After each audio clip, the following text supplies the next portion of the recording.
right, I think that's the top of the hour. Hal, you ready to go? Ceiling fan. Yeah, I'm ready. I'm ready to go. Sorry, I wasn't expecting to lead this. So I'm just going to go ahead and move the slides forward, and I want to remind everybody.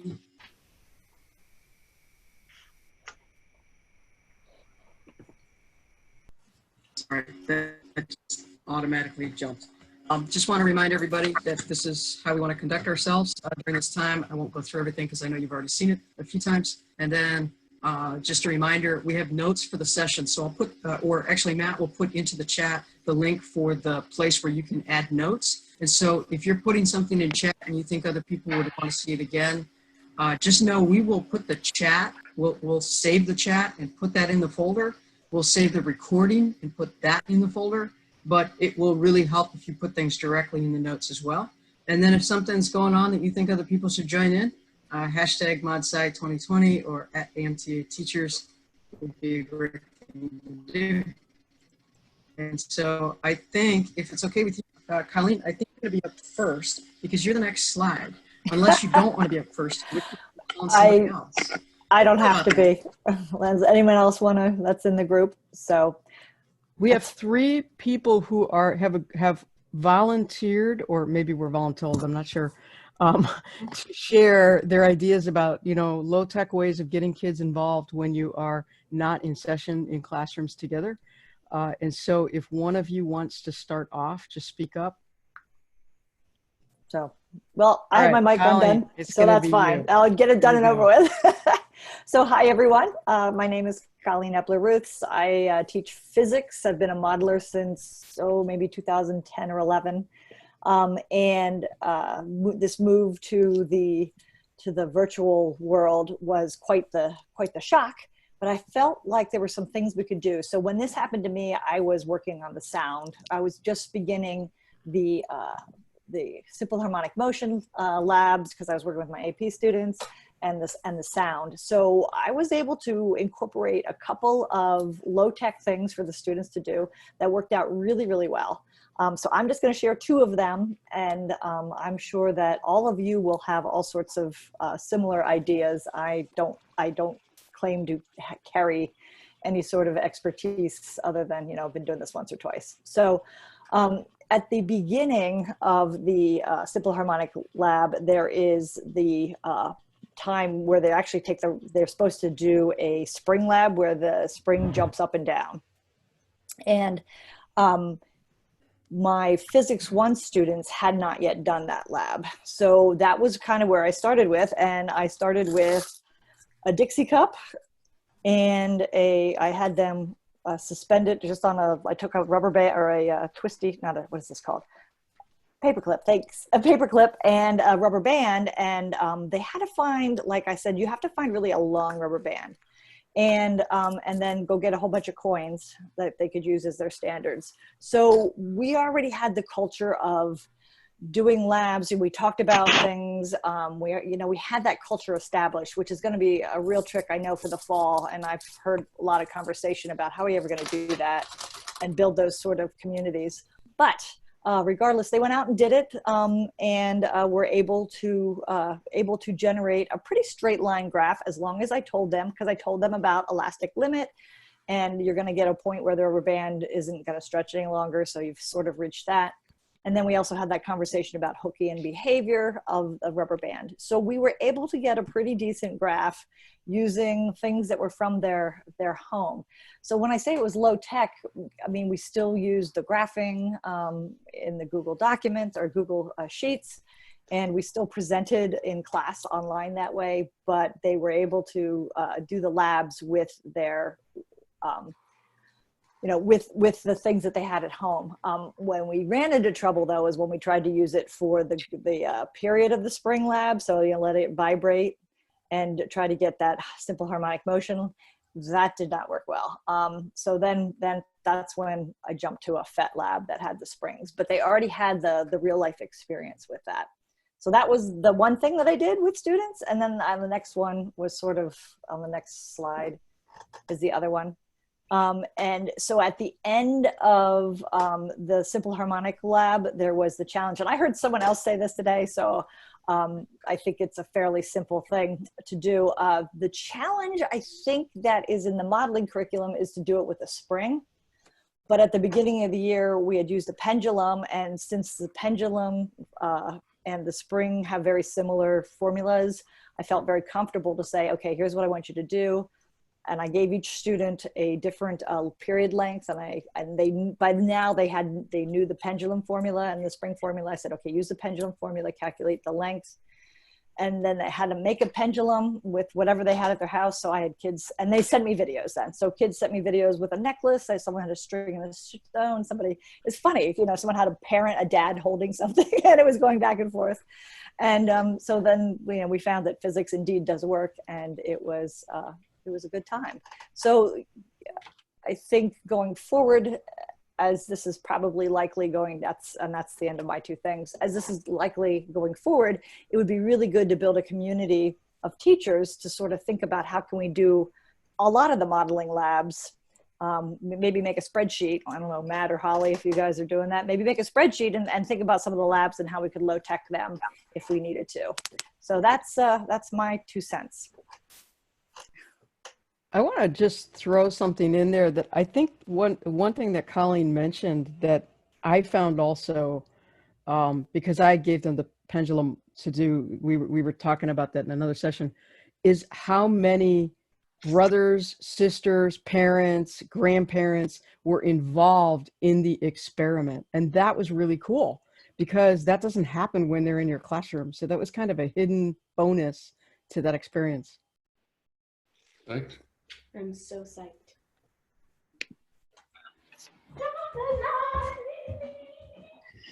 Anybody have any questions for Colleen?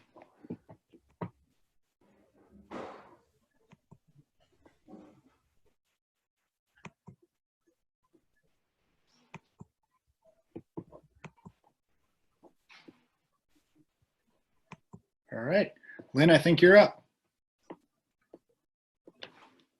I always forget to unmute myself. Like, we've done this for so long, but I always forget that I'm still on mute.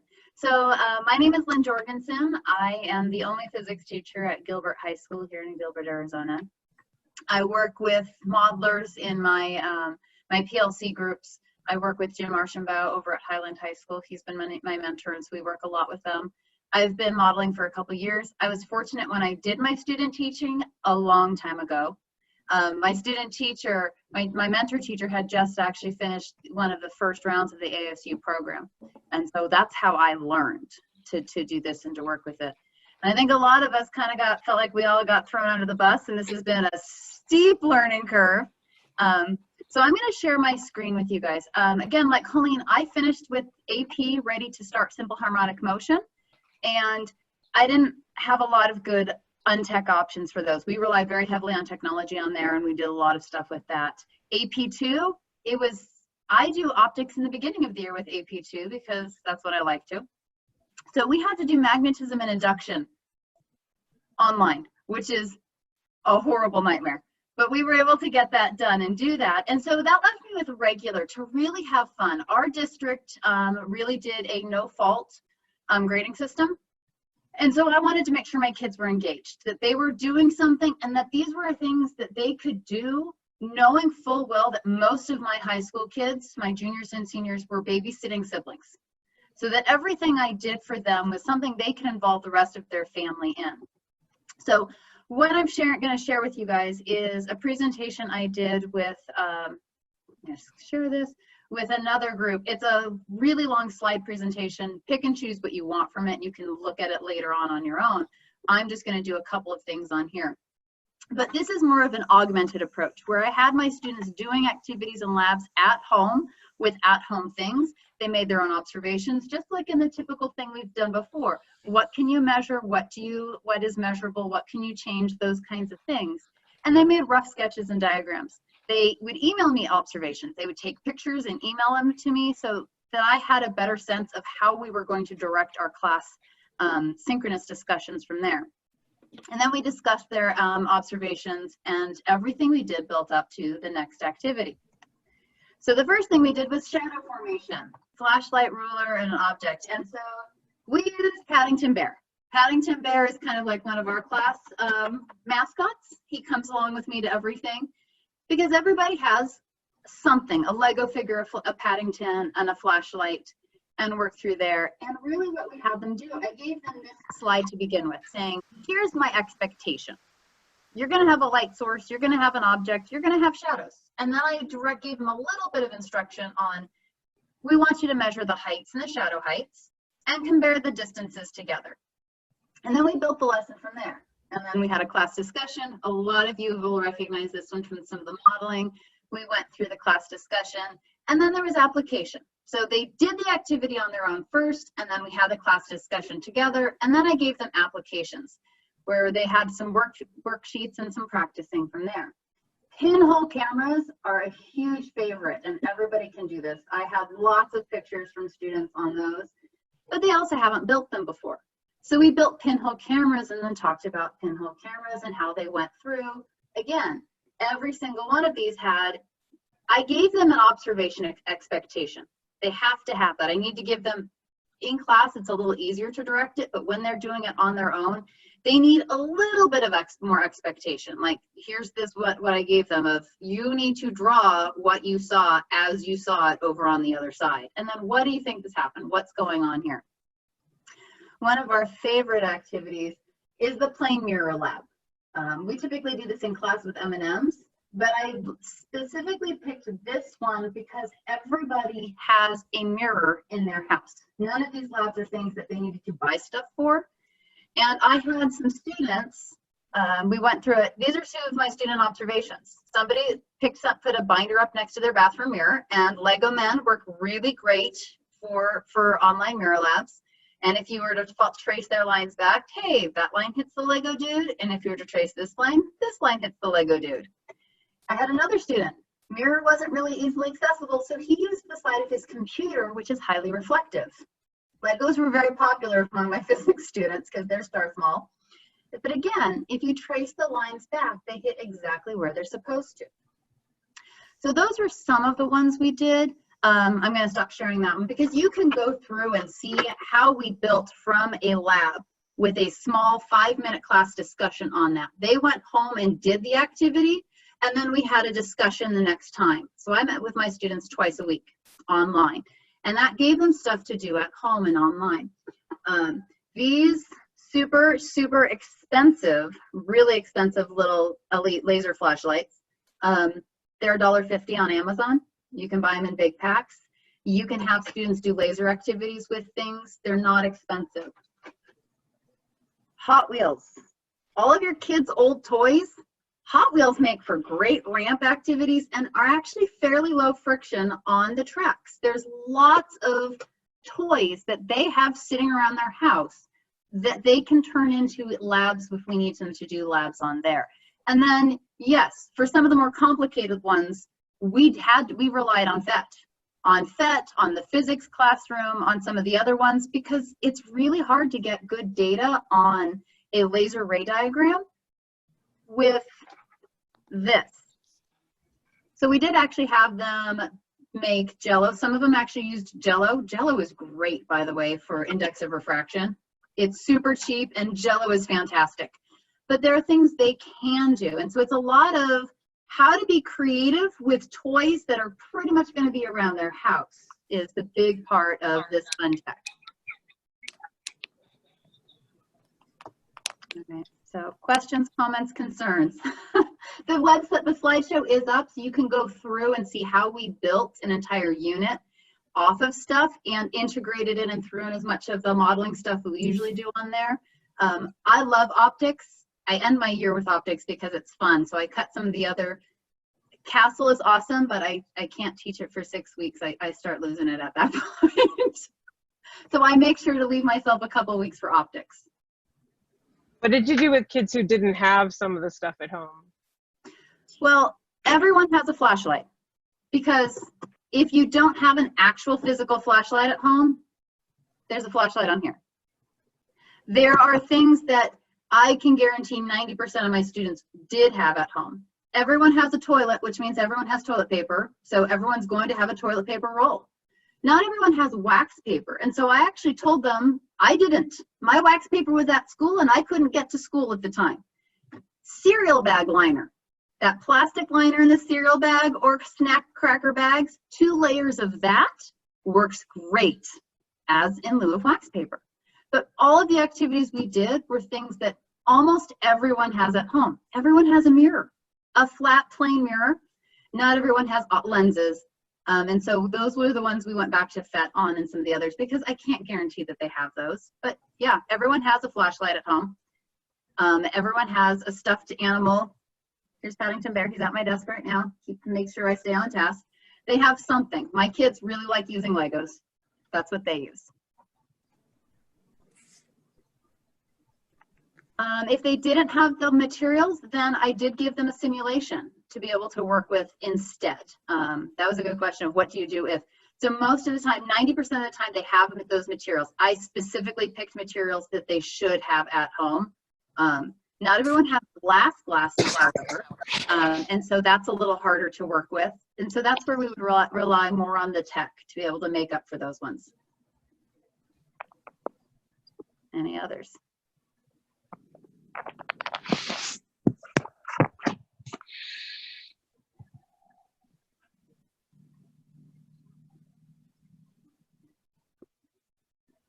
This summer, I teach summer school, and it's Get Ahead Summer School. So Tanea also did this. We both work at the same school. It's all boys. I sent home a box with my kids. I did forensic science, so you can see my blood drips on top of the box. So we could actually use the box top to change the angle of the surface. We also both sent home these. If you have not seen these are amazing. I was skeptical. I saw them at the NABT conference. They are paper microscopes, and the pictures that you get from them are phenomenal. This one's stuck. Oh, there we go. It's made out of a plastic that's coated with something. It's a cardboardy plasticky substance. It's made with magnets. So the slide actually goes in here and you close the magnet over it. We discovered that you really need the lights that you can buy to go with them. So we ended up ordering the lights, but between the lights and this, they're about, I want to say $3 a piece. The pictures that my kids have sent me are phenomenal. Because you look at them like this, but if you put your cell phone right here, it's better. You get better pictures than you do from a regular microscope with your cell phone using this because it's direct and has a magnet in it. So we sent home supplies with the kids so that we could do some hands-on activities. I work in a private school, but my kids are in what's called Loyola Academy at Brophy College Prep. So all of my kids are free and reduced lunch, less than $30,000 income per family. And I tried to do some labs in the spring when we first went online. I tried to do Bungee Barbie, and I told them they could use a rubber band and any stuffed animal, but I had lots of kids who couldn't even find a rubber band in their house. So I decided that we were going to send a box home for the summer, and it's worked amazing. The kids are super excited and engaged because they get to do some of the labs. I didn't send goggles home. Tanea sent goggles home with the freshmen because of some of the labs she was doing. I stuck with kitchen chemistry kinds of things that were not going to get in people's eyes or dangerous.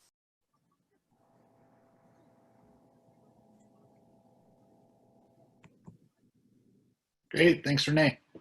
Does anybody have any other questions for Lynn before we move on to our last presenter? Yeah, I had a question. Lynn, were there any legal issues with sending the boxes home? Did your school district say anything about that? I work at a private school, so I didn't have any issues with sending things home.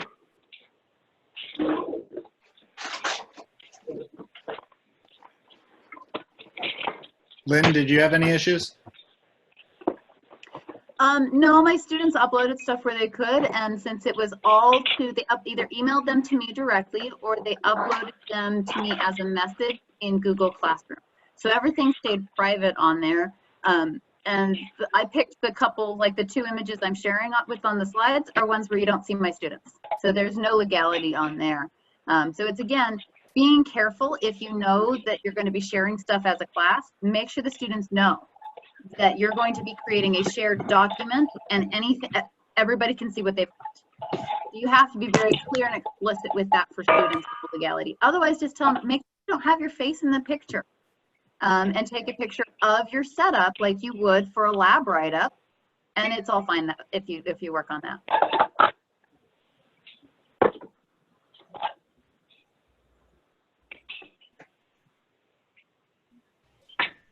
Okay, so our last presenter is Ingrid, and I'm going to go ahead and share your document, Ingrid, and then you just need to probably tell me where I'm headed. Sorry. I need to tell you what?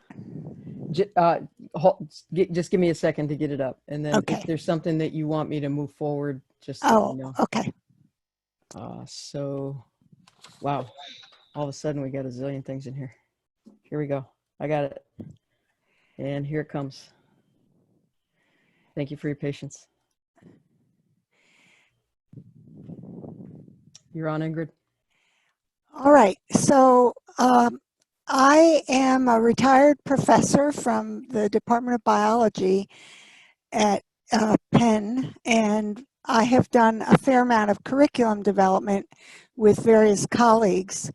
All of our activities are available free online at the link that's shown here, and this is in the folder, so you can easily access those activities.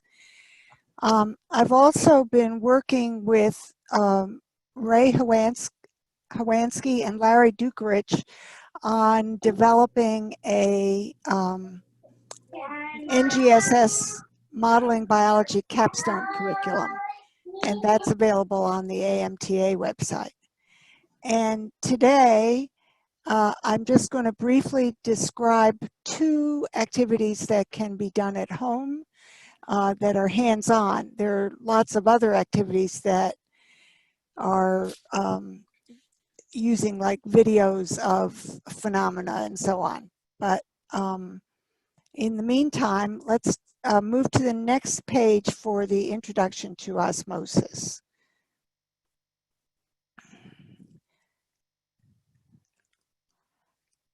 And in this osmosis, oh, wait a minute. No, just the next page of my handout, please.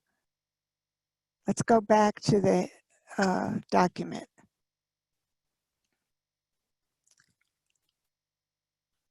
Sorry, give me a minute. I'm not going to go to any external thing. Everything that I need's in this document that I posted.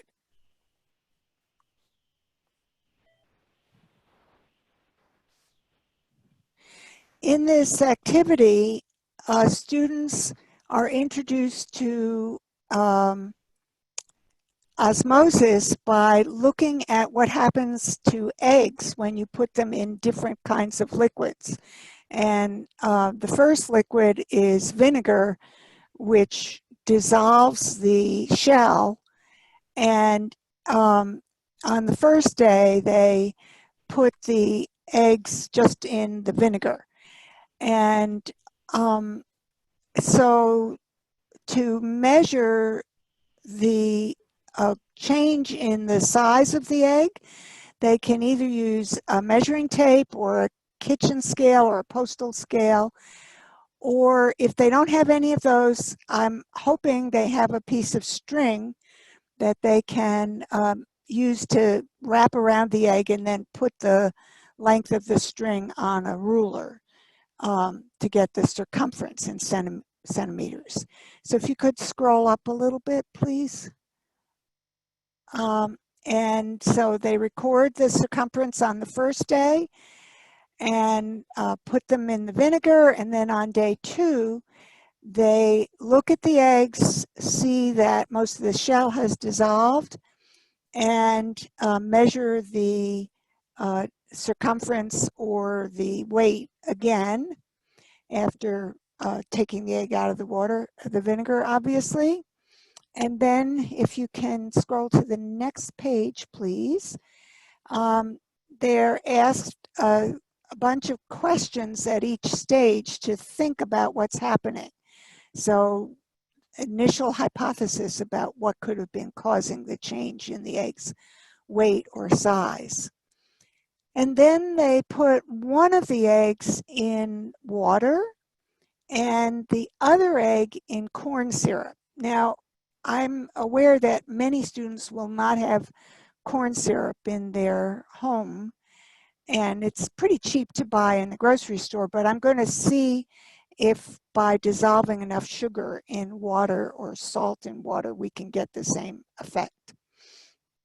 And they're asked about why is the corn syrup so viscous, and then the contrast is really striking between the way the egg looks when it's been in water versus corn syrup.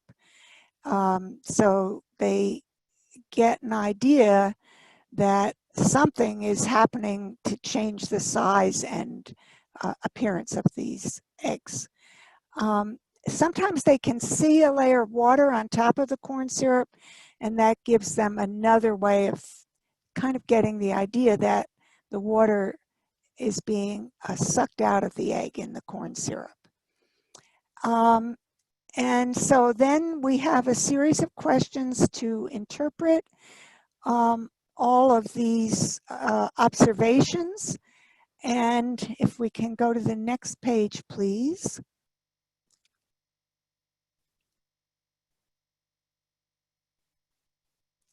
Thank you. They're guided in figuring out what's happened in a consistent kind of a way by these diagrams of the inside of the egg versus the water versus the vinegar versus the corn syrup. And then they're asked to produce a generalization in question 9B, which they are asked to pull together the results. And then we introduce how that would work with an actual cell membrane, which is also a selectively permeable membrane.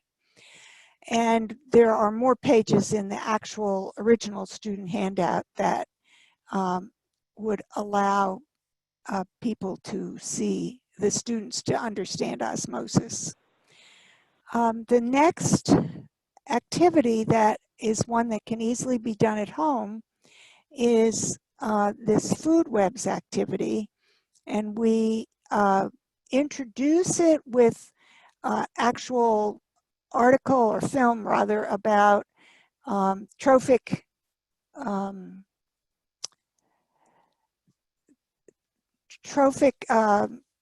regulation of population size from Yellowstone when the wolves were reintroduced. And we introduced the terminology of producers, primary consumers, secondary consumers. And then we just have them practice using those terms. And then we get to the hands-on part, which is down a little bit. And Holly, could you just quick go to the last page of the document and then come back to this? So the students can cut out these cards. They would have to print them first. And these show the various kinds of creatures and plants, animals and plants, and single cell creatures that are in the Yellowstone food web. And now if we can go back to the page that we were on.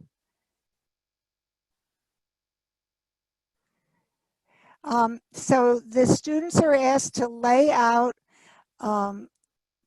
either on a big piece of paper or using separate individual pieces of paper, the producers, the dead organic matter, the primary consumers, the decomposers, and secondary consumers.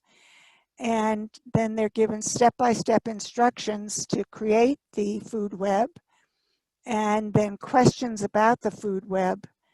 Can you scroll it down or up a little bit more?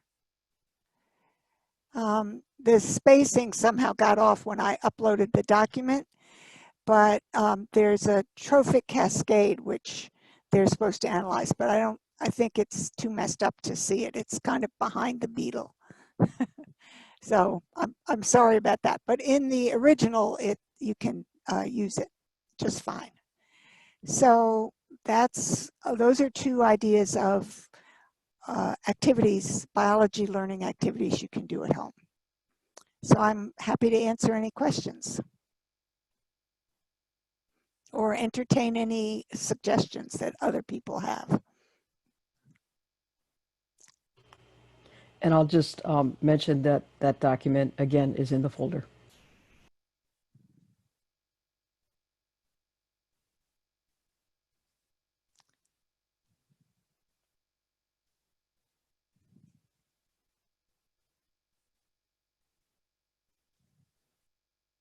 Marta and Kelly both seem to have the same question.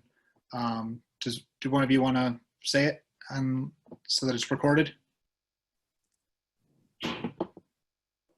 Or should I read it? I can, or Marta. So I guess my worry is there are some kids who legitimately don't have even the simplest materials at home. And I worry, I want to do these at home things because I think it's so powerful, but I don't want them to feel any sense of shame if they didn't have it.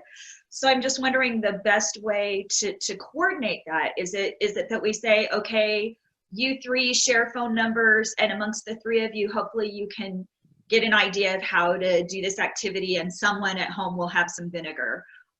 Or is that not going to work? I just don't want to do it in a way that will alienate kids, but then still use these ideas because it's so powerful to have these at-home experiences. I liked Renee's thing of checking out a box and having box checkouts for units. I know for our school right now is planning. I don't think it's a good idea. We're planning to go back, all of us, or the students can go all online. Like that's right now is the choice. Like that's gonna blow up in our faces, but whatever. So I was thinking of putting together some boxes. I'm like, okay, marbles, I've got a ton of those. Those are super cheap. Marbles work. Again, everyone has toilet paper rolls because everyone has toilet paper. Like that is something that people have. But if they don't, they do have scratch paper and crappy mail and envelopes laying it down that they can fold in half and make a little chute for. Like kids can be creative when we let them, but we have to be able to give them that option. So I was planning on putting together some mini kits for kids who need it, because we're not super low income, but we do have about 25%. We're just under 25. I think we're 24% on free and reduced. And so having some things that, you know, if I lose 5 or 6 marbles, I'm not gonna be too hard up on. So those kinds of things. In Ray's school district, they have been providing packets to certain families that report that they need them. Mm-hmm. So that would be a way that you could similarly distribute the supplies. Can I say something? I did a lab this spring, and I got the students all the materials because I didn't want that to happen. But the expectation that we expect sometimes that they have everything, that they have bowls and measuring tape. So I was doing a state of matter lab, and I was doing a states of matter lab, and I had a student email me saying, Miss England, I don't have a bowl that will microwave. And I'm like, wow, you know, and someone else said, Miss England, we don't have measuring cups and spoons at our house. And so those were things that things that I take for granted that I never think, well, everyone has this. You know, I was thinking, oh, well, they don't all have microwaves. So I said, okay, do you guys all have microwaves? I'm like, yeah. So I'm like, okay, so we can do this lab. And I arranged to have the materials delivered to the students. And then So I went on it. It was cheaper for me to buy it on Amazon and send it to them than it was to like ship what I had at home. So I sent, half a dozen kids bowls and glass bowls from Amazon and measuring cups and measuring spoons. The district then said, well, we'll pay for them. But, so sometimes we have to be careful that things that we think, oh, everyone has this, that they might not. And, and it's okay. And so I try to treat all the kids equally. I said, email me if you have issues with anything.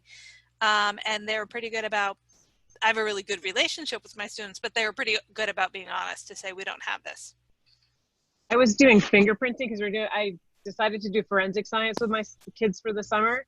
And we were doing fingerprinting. I forgot to put in an ink pad. So I told them they could use a marker on their fingers. And then I showed them a method with pencils, and I had kids who didn't have markers and pencils at home. So I was completely shocked because I know they don't have a lot of things at home, but when I had two kids say, I can't find any markers or pencils in my room, in my house, I was completely shocked. And I think that's part of why with what we're doing, we then have, like I did, we had a group discussion afterwards. So I wanted them to do that, but then I did, this is what you should have seen. And I showed them my picture and the other stuff too, so that everyone that could then participate off of that. So having a backup of a visual you did or something else really does help. Because no, you're right, not everyone will even have a flashlight at home. I assume someone in the house is going to have a cell phone. That is an assumption I make. I make an assumption that someone has a $1 flashlight from Target, but not everybody does. I was going to add that, excuse me, I think we're really going through a whole paradigm shift here. How do we teach? And our expectations are so different. And the question about assumptions that students and parents have stuff. My stepdaughter was on her flip phone because she was using her data too much, and being on the phone. So it's like all she could do was the 9-digit, the 10-pad key to text her friends, right? It's like, okay, that's what you get. And I could see many parents may have put their kids in that way or limited their data plan or whatever. So kind of like what you're saying, our expectations are really different. Our expectations and what people may have may not be the same. And I kind of think putting together at the start of the year a list of here's the things we're going to be using that we hope you have at home. If you can't go out, private schools can be, you got to have them. Public schools, like if you can't go out and get them, if this is a trouble for you, please let me know. I've done this with field trips. It's like, okay, we're going to Great America. It's $40. And I tell the kids, like, look, if you can't afford that, and I always make it real clear, I know a lot of families, they're stretched. If you can't afford it, you come to me on the side and we'll figure out a way, to get you paid. And I think the same thing could be true here. When we reach out to parents, we say, look, especially now in COVID-19, we say, we know many of you have lost jobs, may not have access to this money. Here's the list of things that we expect you to have. If you need help getting it, let us know.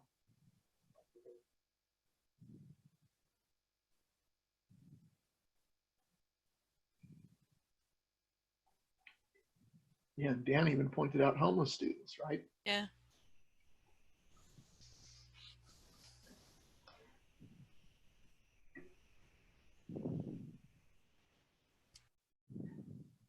Anybody else have any ideas? Anything that they tried this during this season in their own classes? Or things that they're planning on doing this fall?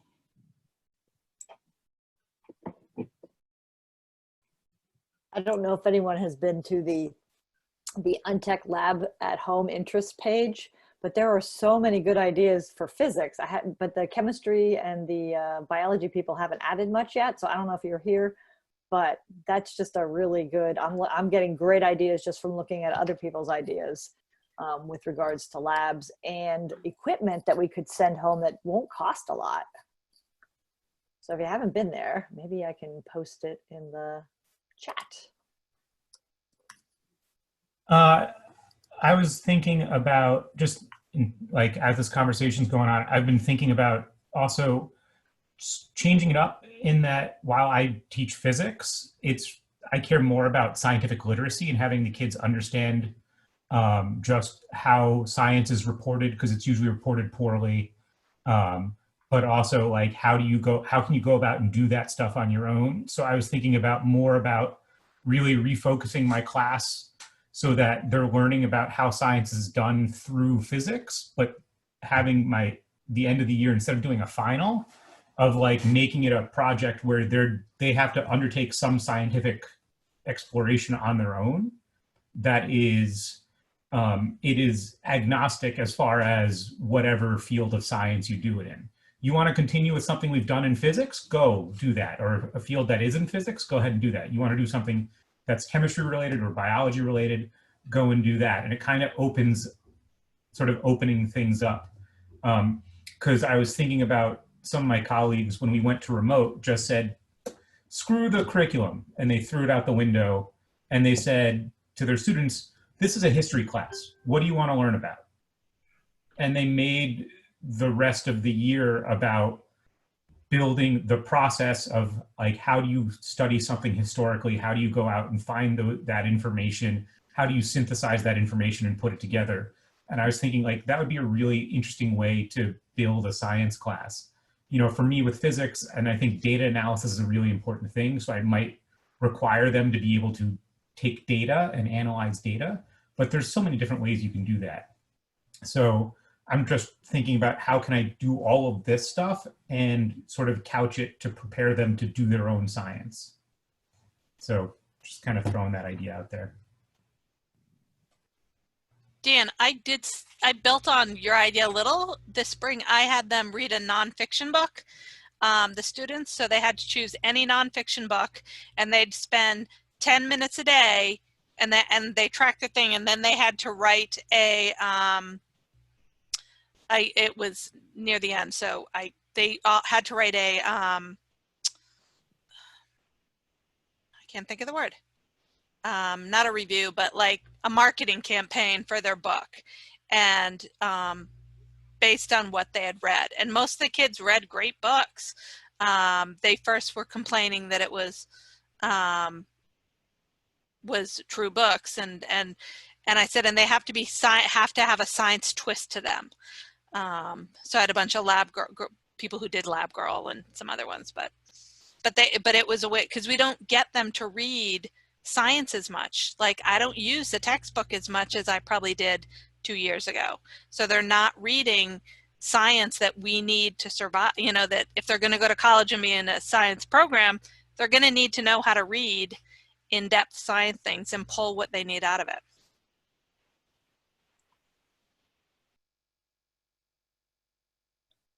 So I wouldn't mind sharing. I did a similar thing at the end of my my course this year, which is 10th grade chemistry.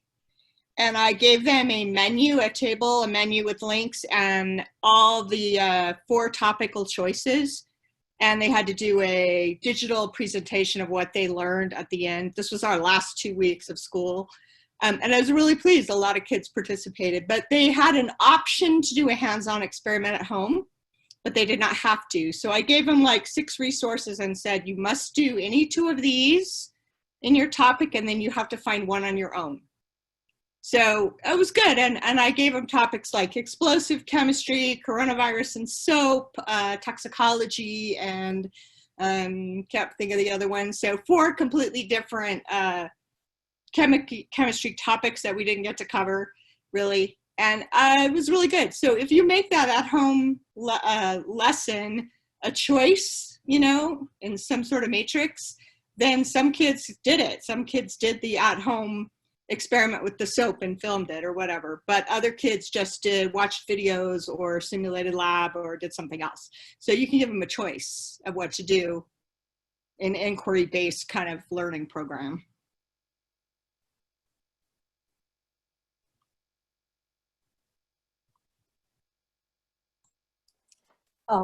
This just kind of is kind of off subject in that well, maybe not. So part of my research that I've done through the years has been on spatial skills and how spatial skills impact student learning in the sciences. And it turns out if a kid can't think in 3 dimensions, they are really set up for not doing well in the sciences because they can't imagine the shape of chemistry bonds, and they can't imagine projectile motion. They can't imagine plate tectonics and how the moon is going around this. There's just all sorts of ways. So perhaps that could be something else to add into your curriculum, is building spatial skills with your students. And you can do that through a number of different ways. And if you're curious about that, you can just email me or, reach out to me separately, and I'll put my email in.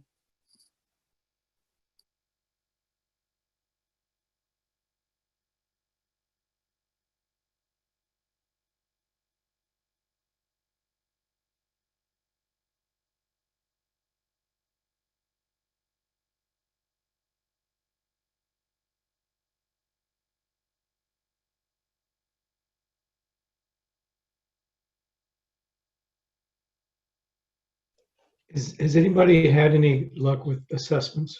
Any low-tech assessment methods that don't involve WebAssign or in technology, turn your camera on, let me watch you take a test? I've seen some interesting things around practice tests, because with Google Forms, you have the validation field. So I know teachers that give hints in the because you can have the validation thing. So students can only submit the practice thing if they've actually solved the whole thing correctly. So they have to submit to check their answers. I recognize that's not an assessment, but it's an interesting way to test that out. Or for them to get to see that, and you'll know who's actually gone through and done it, because they all get hundreds on it.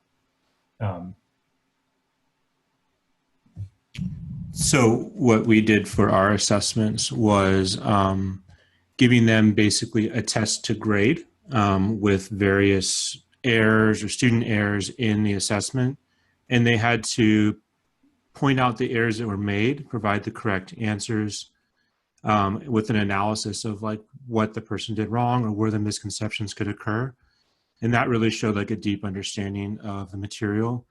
And you can also, so even some of the things with nomenclature or whatever, we just made up elements and said, how would you name this compound that's newly discovered, using the naming rules that you know. So things that they couldn't at least look up online, clearly kids could talk to each other. But when you actually have to write out what you know and explain the errors and mistakes, and some of them were done perfectly correct, and they found all sorts of errors in a perfectly done problem. But it sort of shows kind of what they know, what they understand, and since they're writing it out, you can kind of tell if they've copied from each other or whatever. So at least for one or two assessments, when we went on break, it was fine. I don't know, all year, I feel like they'd kind of find a way around it, but initially it was pretty successful. Mary Kate was going to share a couple ideas that she had used in her physical science class. Okay, so I had my students, we did this over 2 weeks. First, we sort of researched, I had them research either thermoses or solar ovens. There's lots of kids science websites online that tell you how to build a solar oven or how to build a thermos. Like the Girl Scouts and Boy Scouts usually have diagrams of them somewhere on the internet. And so they got to go around their house, figure out what sorts of materials they had available, and then pick which one they wanted to make. I mean, some kids went very low tech. They wrapped foil around a cup and called it a thermos. And then the real thing was that they had to then test their device. So I told them they had to pick some way to keep it consistent. They had most of them picked a certain number of ice cubes to either they started the timer when they put them in the solar oven or put them in the thermos, and they timed until they completely melted. So I did warn them that if their thermos was a good thermos, this would be a much longer experiment. Some of them went over the top. They made many different versions. And then I just had a template. These are low-level freshmen, by the way. I had a template of a lab report where I had bracketed areas where I told them exactly what information they needed to put there, and then they could just replace it. So like, for example, here's where you need to write your hypothesis. What did you think was going to happen? And they had already done that on an earlier like brainstorming sheet. So they just had to go and, you know, write down from their previous sheet what their hypothesis was, what materials they used, how they tested their device. And then I did get some very interesting ideas for further study in the discussion section of their lab reports, because some of them forgot that that meant science study. It was like I would have done this on a less windy day because my solar oven kept blowing away. But, you know, they were at least slightly thinking critically, or you know, I should have started this earlier. It took longer than I expected. So, you know, not perfect critical thinking, but some critical thinking did occur.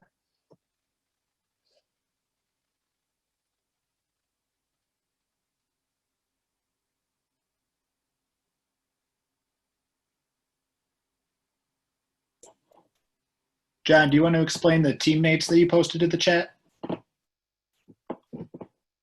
It's just really an idea that I got from this Learning to Teach online class that I'm taking through Coursera at the moment. It's put out by University of Singapore, I believe. And what it allows you to do, you have to just apply for an account. What it allows you to do is the kids will upload a paper or whatever up to it, and then students themselves have to go in, and then they can help do some grading, and then you can provide feedback as necessary, so that it's not all on you, but that the kids are actively involved in evaluating their peers. And this is something I plan to do for even my 8th grade students, so that they can begin to not depend on me, but they can evaluate each other, because they do that in whiteboarding anyway.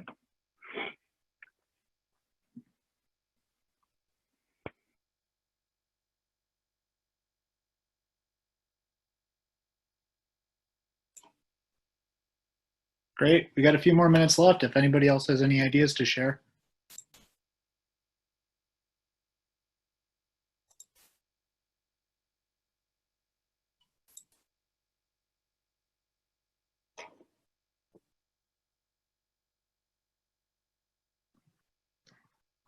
John, I have a question.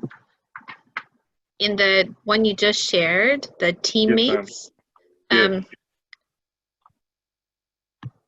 It says that the students can, it says that the students can anonymously talk to each other. Do you know how many times a student has participated as an instructor? So honestly, I have not used this myself. I've been looking at, because I know, for example, I think Whiteboard and not Whiteboard, Blackboard and other LMSs have things like this in it already. So I'm trying to find something that was going to be free. So I discovered this. So I'm not exactly sure. I've created I created an instructor login, and they give you free data. Well, a database of information for students. I'm still playing around with it, so I really couldn't tell you too much about it. But I do like the idea that kids can go in and anonymously or name that they're able to give feedback on documents and on learning. Thank you.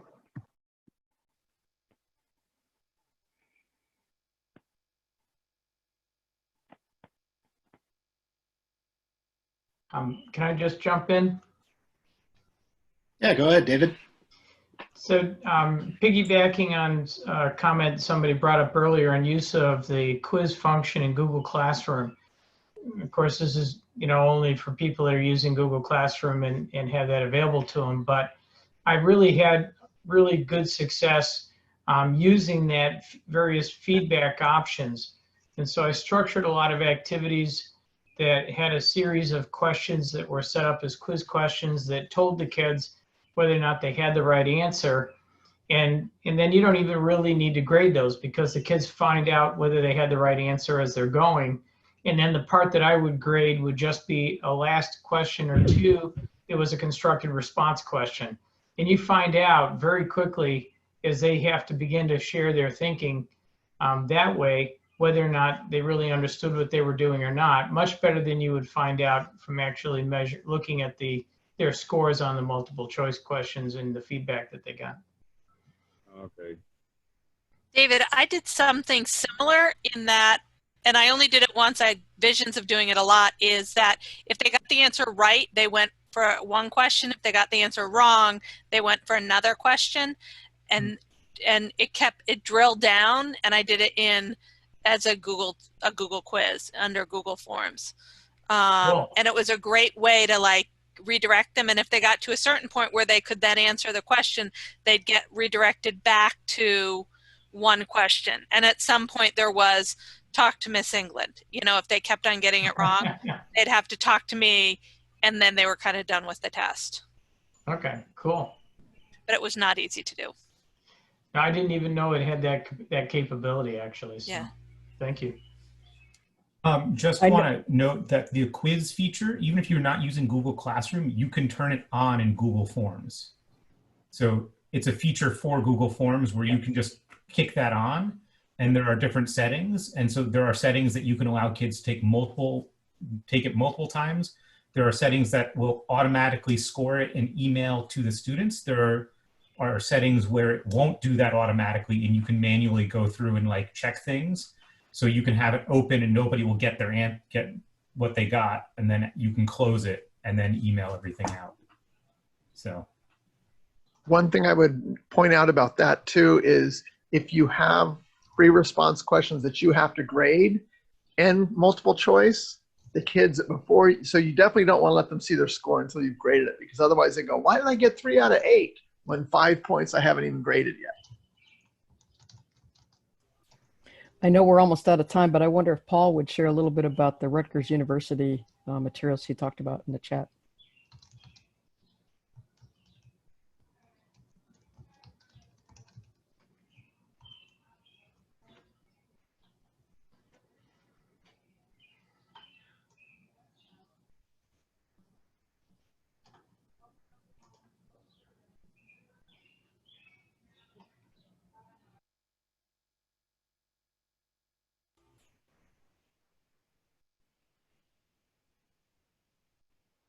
Okay, or maybe not. We have about 3 minutes, and then I'll post a slide that has the link if you want to go somewhere and keep talking.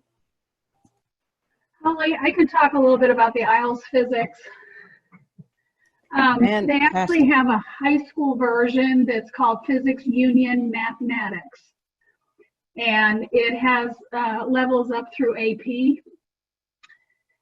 And I've just the other day started playing around with that. I had seen it several years ago and kind of ran across it again. And it has within it a lot of lab videos that you can use to collect data. So it's definitely, if you go to that website, you'll see it, but you can also Google for Physics Union Mathematics, and I'll see if I can pull up the website here. But there's a ton of resources, and it is very, very modeling friendly.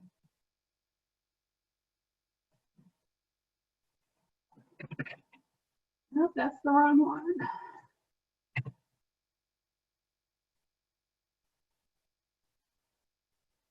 We apparently have the wrong link here. Matt Bryant put something in chat, Eileen. It might already be there. I don't know if that's what you're looking for or not. Oh, no, I'm looking for the high school version. That's actually the university version.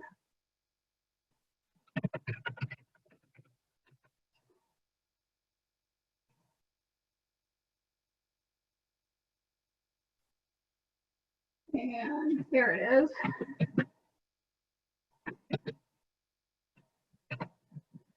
Okay, so I just put it, yeah, okay. So he did get that in there. But yeah, that's the high school version of it. And they're very quick at responding. I lost my login credentials, so I had to request it and I got it within 24 hours.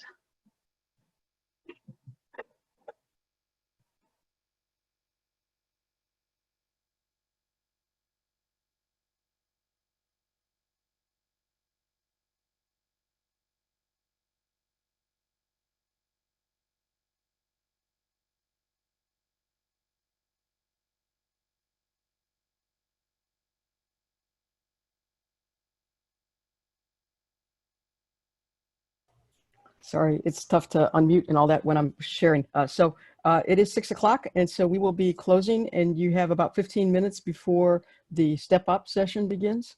And so go grab yourselves a break. But if you want to keep the conversation going, and I know there's a lot of stuff that has been kicked around here, don't forget there's a lot of stuff in the folder, and we'll add the chat record to the folder, which will have all those links and other ideas. And we'll also add the recording to the folder. And thank you everyone for being here. And thank you for everybody who spoke up and shared and gave us these great ideas. Much appreciated. Hopefully see you at the happy hour.